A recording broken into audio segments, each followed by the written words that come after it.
Good morning students. हमें उम्मीद है आप सब अच्छे से पढ़ाई कर रहे होंगे।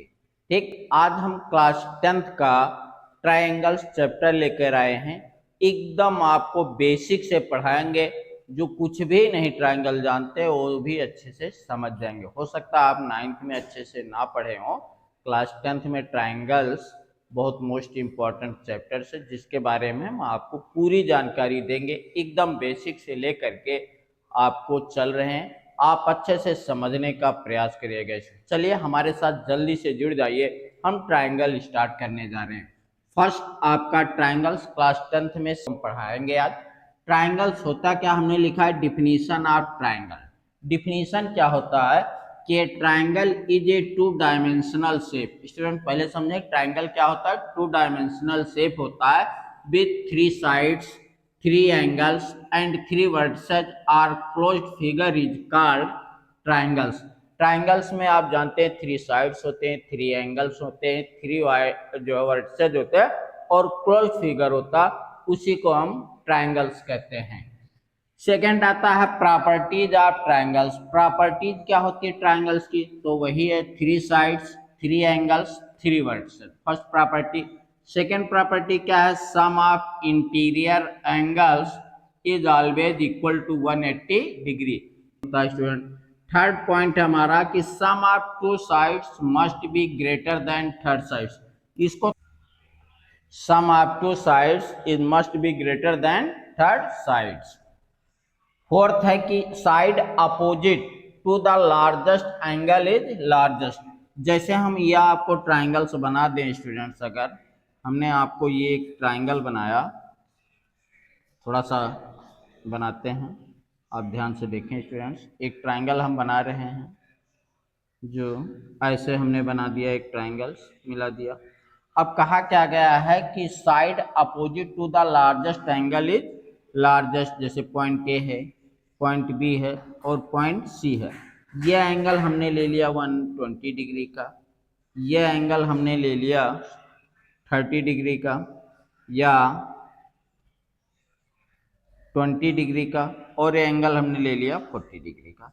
अब इन तीनों का सम 180 है। अगर इसमें कहा जा रहा है कि side opposite to the largest angle is largest, जो सबसे बड़ी एंगल्स होती है उसके सामने की साइड्स जो होती है वो सबसे बड़ी साइड होगी। इसका मतलब है कि सबसे बड़े एंगल्स के सामने की साइड सबसे बड़ी होगी। ये फोर्थ पॉइंट कह रहा है, side opposite to the largest angle is largest. सबसे बड़े एंगल के सामने की साइड हमेशा सबसे बड़ी होगी स्टूडेंट्स।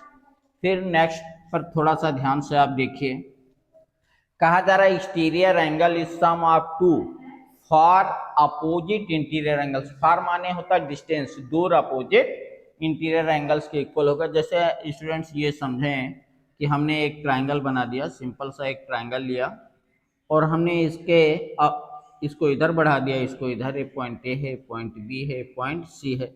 अब ये एंगल मान लो 1 है, ये एंगल हमने 2 लिया, ये एंगल 3 लिया, ये एंगल 4 लिया। अब इसमें कहा क्या जा रहा है कि एक्सटीरियर एंगल कितना है, एंगल 1 है, इक्वल टू होगा exterior angle is sum of two far opposite interior angle. इससे दूर जो दो एंगल्स हैं, मतलब एंगल ए और angle C, not adjacent angles. Adjacent angles की बात नहीं कर रहे, फॉर अपोजिट इंटीरियर एंगल, इससे दूर दो एंगल्स के सम के बराबर होगा। इसका मतलब है एंगल 2 प्लस एंगल 4 के इक्वल होगा। बहुत इंपॉर्टेंट रूल्स है स्टूडेंट, इसको याद रखें। Angle 1 that is exterior angle, इसे हम लिख देते हैं exterior angle 1 equal to angle 2 plus angle 4 होगा स्टूडेंट्स।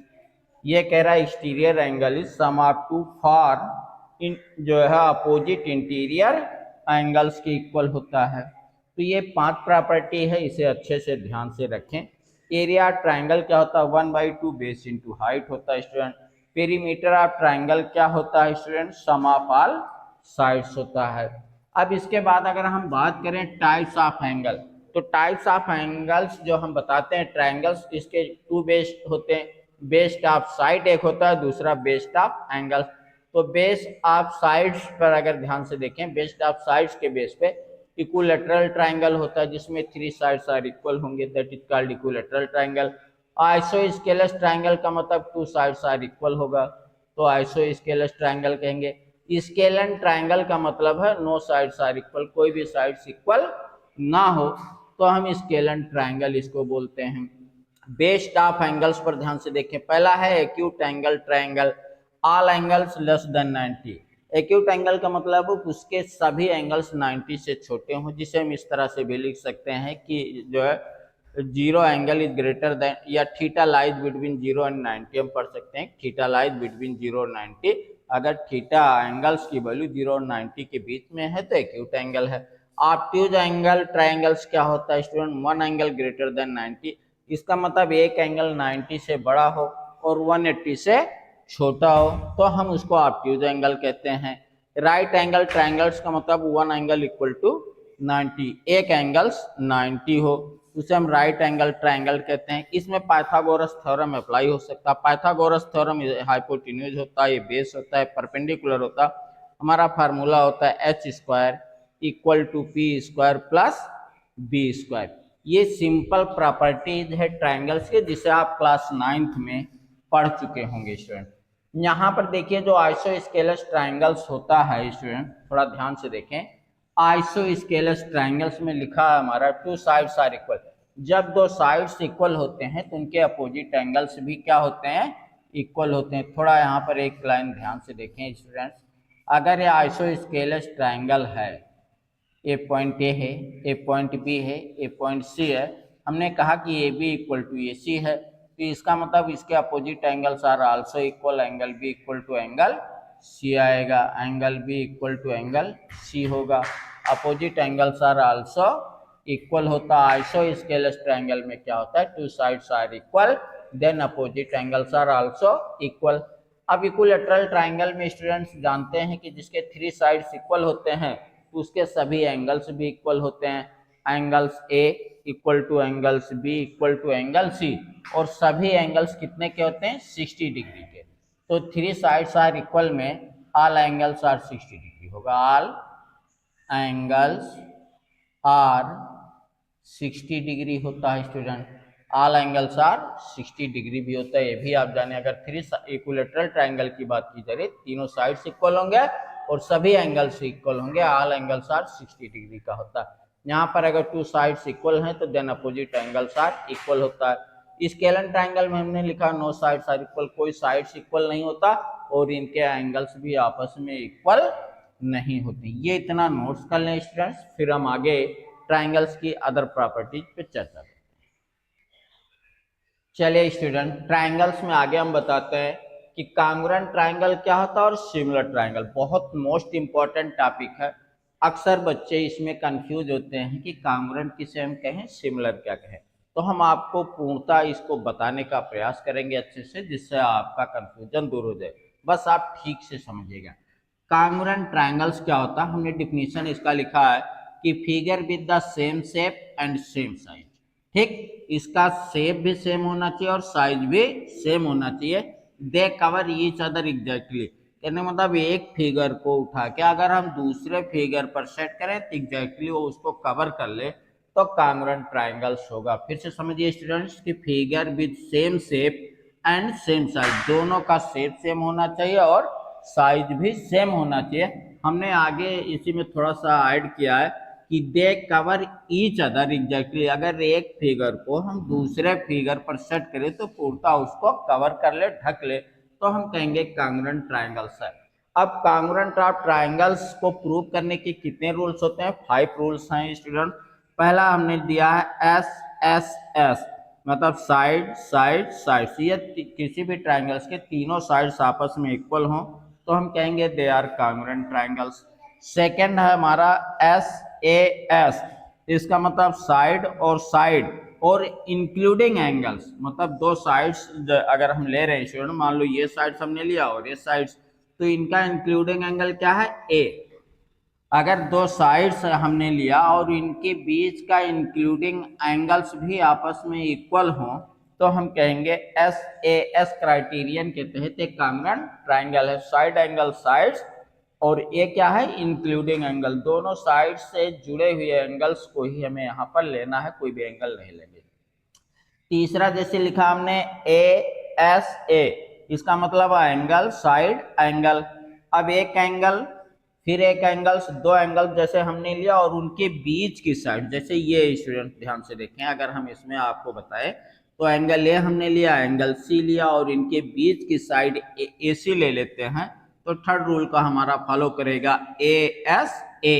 ठीक, यहाँ पर देखें एंगल ए एंगल सी, दो एंगल्स है और इनके बीच की इंक्लूडिंग साइड होनी चाहिए, तो हम कहेंगे ए एस ए के तहत एक कांग्रुएंट रूल। चौथा हमने लिखा आर एच एस, मतलब ऐसा ट्राइंगल जिसका एक एंगल 90 डिग्री का हो, तो उसको हम आर एच एस ट्राइंगल्स के तहत जो है कांग्रुएंट ट्राइंगल प्रूव करते हैं। पांचवा समझने का प्रयास करिए, ये थोड़ा सा टिपिकल है। हमने लिखा ए एस, अब दो एंगल्स तो इंक्लूडिंग होनी चाहिए स्टूडेंट, फिर से इसे देखिए फिर में, जैसे एंगल ए लिया, एंगल सी हमने लिया, but know including sides, including sides नहीं लेंगे। अगर इंक्लूडिंग साइड लेंगे तो ए से हमारा हो जाएगा, नो इंक्लूडिंग साइड्स। कोई दो एंगल्स हमने लिया तो ये एंगल्स नहीं लेंगे, एंगल ए बी या एंगल बी सी हो तब भी इसको हम कहते हैं कि एक कांग्रुएंट ट्राइंगल से। ये थोड़ा एक्सेप्शन का पार्ट है स्टूडेंट्स, इसको बहुत ध्यान से देखिएगा। आर डी शर्मा में एक्सेप्शन में ये रूल्स दिए गए हैं, जनरली 4 रूल्स आप पढ़ते होंगे, first, second, third and fourth. ये एक्सेप्शन में है, इसके तहत भी हम कांग्रुएंट प्रूव करते हैं। कोई दो एंगल्स हो और इस know including sides, including sides ना हो, मतलब अगर एंगल ए एंगल सी ले रहे हैं तो ऐसी एंगल नहीं होगी, या तो साइड्स हमारा ए बी होगा या साइड्स बी सी होगा, तब भी इसे हम कांग्रुएंट ट्राइंगल्स कहते हैं। बट आपके में ये 4 जो है पढ़ने को मिलेगा, जिसके बेस पे आप प्रूव करेंगे कांग्रुएंट ट्राइंगल्स क्या होता है। इसके बाद आइए सिमिलर ट्राइंगल्स क्या होता है। तो हमने डिफिनीशन आप लिखा स्टूडेंट कि figure with the same shape, figure का शेप सेम होना चाहिए बट प्रोपोर्शनल, यहाँ पर हमने लिखा है डिफरेंट साइज। ठीक, साइज डिफरेंट होना चाहिए, are similar figure same angle, लेकिन एंगल सेम होना चाहिए। स्टूडेंट इसमें ध्यान से देखें, जो दो फिगर्स हम लेंगे ट्राइंगल्स के, उसके शेप तो सेम होना चाहिए, लेकिन साइड क्या होना चाहिए, साइज डिफरेंट होना चाहिए। एक साइज छोटी, एक साइज बड़ी हो सकती है। और सिमिलर फिगर बट दोनों के एंगल सेम होना चाहिए। अगर एंगल डिफरेंट हो गया तो सिमिलर कभी नहीं हम प्रूव कर पाएंगे। इसी को हम दूसरे लैंग्वेज में लिखे, इसको देखिए सिमिलर प्रूव करने के रूल्स, साइड साइड साइड है, साइड एंगल साइड है, और ट्रिपल एंगल या डबल एंगल से भी हम सिमिलर दिखा देते हैं कि यदि दो एंगल्स आपस में करस्पॉन्डिंग एंगल्स आर इक्वल हो तब भी हम कहते हैं सिमिलर ट्राइंगल्स है। इसकी डिफिनीशन को हमने दूसरे लैंग्वेज में लिखा स्टूडेंट, हमने लिखा कि two polygons of the same number of sides are similar if first cup जब their corresponding angles are equal. हमने यहाँ पे बताया कि एंगल्स हमेशा इक्वल होनी चाहिए, दोनों ट्राइंगल्स के एंगल्स ऑलवेज इक्वल होंगे, their corresponding angles are equal. First point देखिए, इसी को अनदर लैंग्वेज में हमने लिखा। सेकंड हमने लिखा their corresponding sides are in the same ratio, दोनों के करस्पॉन्डिंग साइड्स का रेशियो सेम होना चाहिए या प्रोपोर्शनल होना चाहिए। जैसे angle A equal to angle P होगा, angle B equal to angle Q होगा, angle C equal to angle R होगा, और इनके साइड्स का रेशियो प्रोपोर्शनल हो और इक्वल हो। A B upon P Q हो गया, B C upon Q R होगा, A C upon P R. But इन तीनों का जो रेशियो आए स्टूडेंट्स, वो क्या आना चाहिए, इक्वल आना चाहिए, तब भी हम कहते हैं कि सिमिलर ट्राइंगल है। एक नोट्स हमने लिख रखा है यहाँ पर, नोट्स क्या है कि all congruent figure are similar, जितने कांग्रुएंट फिगर हैं वो सिमिलर होंगे, but similar figure need not be congruent, ये जरूरी नहीं है कि सिमिलर फिगर भी कांग्रुएंट हो। इसको बहुत ध्यान से देखिएगा कि all congruent figures are similar but similar figure need not be congruent. ठीक स्टूडेंट्स, तो हमें उम्मीद है कि आप कांग्रुएंट ट्राइंगल्स और सिमिलर ट्राइंगल्स को अच्छे से समझ रहे होंगे। इसको नोट्स कर लें, फिर आगे हम आपको पढ़ाते हैं। चलिए स्टूडेंट, हम क्लास 10 का देखें, बहुत इंपॉर्टेंट थ्योरम है, हमेशा एग्जाम में पूछा जाता है। बेसिक प्रोपोर्शनल थ्योरम से शॉर्ट फॉर्म में हम बीपीटी बोलते हैं, इसी को थेल्स थ्योरम के नाम से भी जाना जाता है। थेल्स थ्योरम है क्या, हम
upon area of triangle BDE, area of triangle ABE equal to area of triangle BDE। अब देखिए student, area of triangle ABD, area क्या होता है 1/2 बेस इंटू हाइट, हमने मेंशन कर रखा है, तो 1/2 लिखिए इंटू बेस। ट्राइंगल ABE का बेस कितना है स्टूडेंट्स? AD है, तो हम AD यहाँ पर लिख देंगे इंटू हाइट। हाइट हमारा कितना है? EN, हमने ऑलरेडी कंस्ट्रक्शन में किया EN एक परपेंडिकुलर टू AB, EN हमारा AB पे परपेंडिकुलर है, यही हमारी हाइट है, तो AD इंटू EN हम लिख देंगे students, AD into EN upon देखिए एरिया ऑफ ट्राइंगल BDE हमें चाहिए, तो हम लिखेंगे 1/2 इंटू स्टूडेंट्स, अब यहाँ पर BD में बेस हमारा क्या है?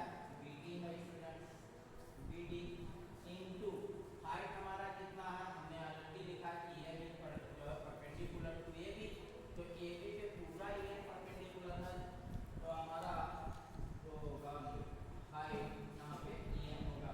अब यहाँ पर ध्यान से देखें तो 1/2 कट गया स्टूडेंट, EN से EN कट गया, बचा कितना हमारा? AB अपॉन BD, ये हमारा आया area of triangle ABE upon area of triangle BDE।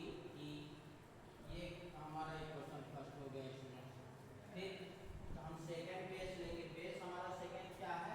AC लेना, क्योंकि हमको एरिया चाहिए AE अपॉन EC, तो हम सेकंड बेस AC लेंगे। जब हम AC लेंगे तो इस पर अगर हम ध्यान से देखें तो इस पे भी दो ट्रायंगल बन रहा, पहला तो ADE ही बन रहा है और दूसरा हमारा कौन सा बन रहा? CDE, तो दो ट्रायंगल बन रहा है, इसका हम एरिया निकाल लेते हैं। देयरफॉर हम लिखेंगे area of triangle ADE upon area of triangle CDE।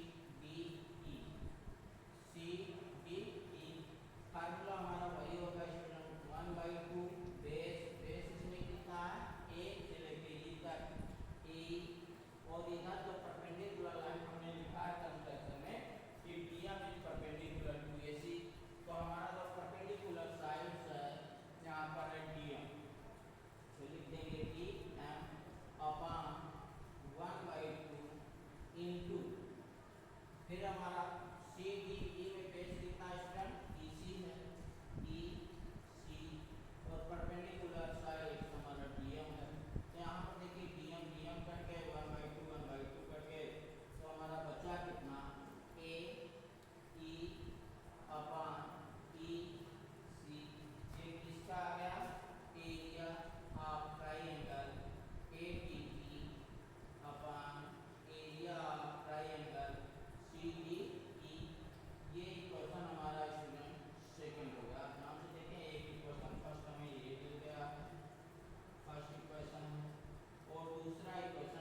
चलिए स्टूडेंट देखते हैं कन्वर्स बीपीटी थ्योरम, बहुत इंपॉर्टेंट थ्योरम है क्लास 10th में।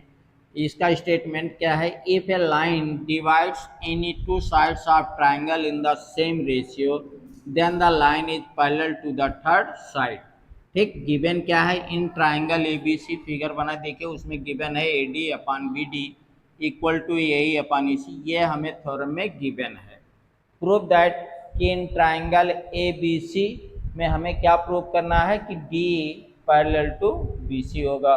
कंस्ट्रक्शन में हमने लिखा है कि लेट अस रिज्यूम दैट कि D is not parallel to B C, हमने ये लेट कर लिया है कि D is not parallel to B C and draw a line D dash parallel to B C, हम ये मान रहे हैं कि D dash parallel to B C होगा। अब स्टूडेंट्स इसको हम देखते हैं कि इसको हम कैसे प्रूव करेंगे। अब यहाँ पर ध्यान से देखिए स्टूडेंट्स, हम लिख सकते हैं कि A D upon B D, A D upon B D equal to A dash A dash upon E dash C, E dash C. Student ध्यान से देखिए, A D upon B D हम लिख सकते हैं ए डैश, क्यों लिख सकते हैं स्टूडेंट? क्योंकि हमने लेट किया है, क्या हमने लेट किया है कि D E dash is parallel to B C. ये हम इसलिए लिख सकते हैं स्टूडेंट क्योंकि हमने लेट किया है कि D E dash parallel to B C. PPT theorem हमारा यही कहता है कि अगर टू साइड्स ऑफ पैरेलल हैं तो उनके डिस्टिंक्ट पॉइंट का रेशियो भी आपस में क्या होता? इक्वल होता है स्टूडेंट। तो हम लिख सकते हैं A D upon B D equal to A dash upon E dash C. ये क्वेश्चन फर्स्ट हम मान लेते हैं स्टूडेंट। सेकंड पॉइंट आप ध्यान से देखिए स्टूडेंट, तो हम लिख सकते हैं कि A D upon B D equal to A A upon E C. ये कहाँ से स्टूडेंट लिख सकते हैं? हमें गिवन है, तो ये क्वेश्चन सेकंड का स्टूडेंट कहाँ से हमें मिल रहा? क्योंकि ये हमें क्वेश्चन में गिवन है स्टूडेंट, ये क्वेश्चन में हमें क्या है? गिवन है। अब फ्रॉम इक्वेशन फर्स्ट और सेकंड से अगर स्टूडेंट हम ध्यान से देखें तो हम लिख सकते हैं from equation first and second we obtain, हमें क्या ऑब्टेन करना है स्टूडेंट? और ध्यान से देखें, हमने ऑब्टेन किया कि D upon B D equal है, तो साइड्स के आपस में इक्वल होंगे। इसका मतलब A E dash upon E dash C equal to A upon E C होगा स्टूडेंट्स। यहाँ पर ध्यान से देखें तो A dash upon E dash C equal to A upon E C होगा। अगर इसी में स्टूडेंट हम लिख दें adding one both side, adding one both side, adding one adding one both sides, both sides, ठीक है। अगर हम वन ऐड कर दें स्टूडेंट इसमें तो हमें क्या मिलेगा? देखिए ध्यान से, ए डैश अपान ई डैश सी करने का प्लस वन कर दो स्टूडेंट। यहाँ पर देखिए ए upon E C plus one कर दे स्टूडेंट। अब जब प्लस वन कर दें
सिग्मा, तो हमारा हो जाएगा 1 upon E dash C equal to 1 upon E C, या हम लिख सकते हैं therefore student E dash C equal to E C. ये लाइन थोड़ा ध्यान से देखिए स्टूडेंट, क्या आ गया हमारा E dash C equal to E C.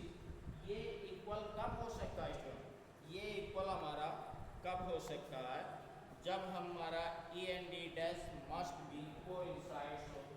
E dash C equal to E C हमारा इक्वल कब होगा, जब हमारा ई एंड डी डैश, जब हमारा कब होगा, जब हमारा E and D dash must be coincides हो,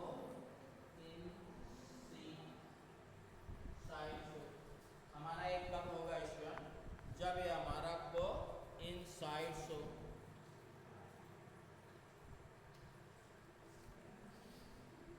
ये कब होगा, A and D dash must be coincides होना चाहिए। अगर ये दोनों कोइंसाइड्स का मतलब है कि दोनों एक ही पॉइंट पर, दोनों कहां पर हो, ई और ई डैश में कोई डिफरेंस ना हो, यदि दोनों एक ही पॉइंट को शो करें तभी ये संभव है कि E dash C equal to E C हो। E dash C equal to E C कब होगा स्टूडेंट, जब E and E dash represent a one side, जब ई और ई डैश केवल एक ही पॉइंट को रिप्रेजेंट करें तभी ये पॉसिबल है स्टूडेंट्स। ठीक, अगर दोनों एक ही पॉइंट्स को इक्वल है इसका मतलब रिप्रेजेंट कर रहे हैं, अगर ये दोनों एक ही पॉइंट को रिप्रेजेंट कर रहे हैं तो हम लिख सकते हैं कि D is parallel to BC. हम लिख सकते हैं कि D is parallel to BC, यही हमें स्टूडेंट प्रूव करना है। D is parallel to BC prove हो गया हमारा थ्योरम। इसको बहुत अच्छे से नोट करें स्टूडेंट, एकदम इसी तरह से यदि आप एग्जाम में अपने मेंशन करते हैं तो आपको पूरे मार्क्स मिलेंगे। हर स्टेप हमने लिख रखा है, इसको आप अच्छे से समझें और इसी तरह से नोट करें। चलिए स्टूडेंट देखते हैं ये क्वेश्चन, हमें उम्मीद है आपको थेल्स थ्योरम अच्छे से समझ में आएगा। पीपीटी थ्योरम हमने बताया, थेल्स थ्योरम आता है प्रॉपर्टीज ऑफ ट्रायंगल, आपको अच्छे से समझ में आया होगा।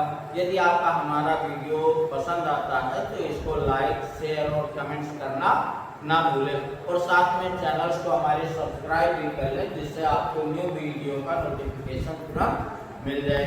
जय हिंद।